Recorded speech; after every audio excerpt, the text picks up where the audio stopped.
Doctor शानजे की family को कहती है इस एज में बीपी शूट हो जाना और लड़की का बेहोश होना आम बात नहीं है। शानजे का नर्वस ब्रेकडाउन भी हो सकता था। उनका नर्वस सिस्टम इतना अच्छा नहीं है। वो अभी तो बेहोश है लेकिन आप उसे देख सकते हैं। सब शानजे को देखने जाते हैं और बहुत परेशान हो जाते हैं। उस्मान कहता है नाश्ता जल्दी लेकर आए, मुझे देर हो रही है। उसकी अम्मी नाश्ता लेकर आती है। उस्मान कहता है आप क्यों लेकर आई हैं? उसकी अम्मी कहती है तुमने आयमा से निकाह किया है, वो तुम्हारी मुलाजमा नहीं है जो तुम उसके साथ इतना जुल्म करोगे। उस्मान कहता है मैंने निकाह करके उस पर बहुत बड़ा एहसान किया है और इसे कहा करे मेरे सामने मत आया करे। इसकी शक्ल देखकर मुझे गुस्सा आता है। आयना रमजानी से पूछती है हमदान वापस आ गए हैं हॉस्पिटल से? रमजानी कहता है वो कब हॉस्पिटल गए? आयना कहती है शानजे बीमार है, रात 3 बजे हॉस्पिटल गए थे। रमजानी कहता है गुड़िया बीबी हमदान को बहुत पसंद करती है। इनकार का सुन के लगता है वो बीमार हो गई हैं। हमदान अपने अंकल को कहता है आप घर चले जाएं, मैं यहीं पर हूँ, अगर आपकी जरूरत पड़ी तो मैं बुला लूंगा। हमदान की खाला कहती है अभी तुमने कुछ वक्त मांगा है तो शानजे की ये हालत है, अगर तुमने इनकार किया तो वो मर जाएगी। मेरी बच्ची की जिंदगी अब तुम्हारे हाथ में है, प्लीज उसे बचा लो। हमदान कहता है खाला मैं शानजे का भला ही चाहता हूँ, उसकी बुराई नहीं चाहता। आप लोग मुझे भी तो अंडरस्टैंड करने की कोशिश करें। आबदा अपनी बेटियों के कपड़े निकाल कर देखती है तो उन्हें अपनी बेटियां याद आ जाती है, कैसे आयमा और आयना इस घर में हंसती बोलती और चहकती थी। शानजे की मामा कहती है बेटा प्लीज थोड़ा सा सूप पी लो। शानजे कहती है मामा मेरा दिल नहीं कर रहा। हमदान रूम में आकर कहता है शानजे तुम कैसी हो? शानजे कहती है मामा आप इन्हें कहीं यहाँ से चले जाएं,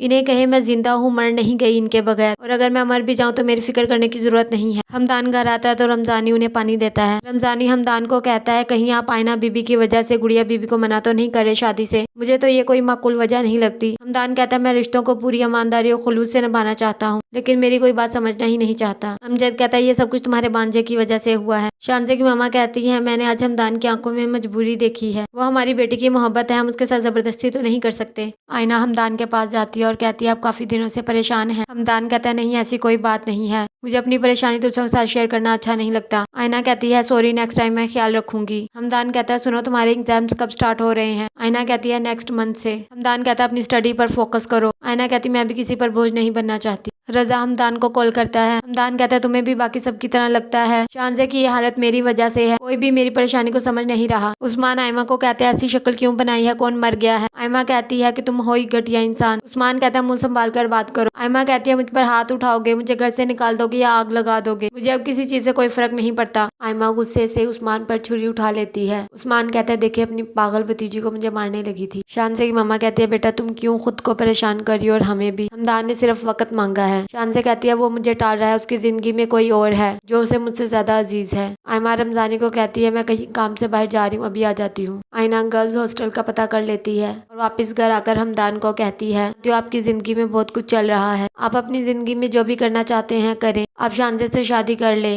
मैं वैसे भी कुछ दिनों में हॉस्टल में शिफ्ट हो जाऊंगी। हमदान आयना का हाथ पकड़ता और कहता है ये तुम क्या कह रही हो? आयना कहती है मैं ठीक कह रही हूँ।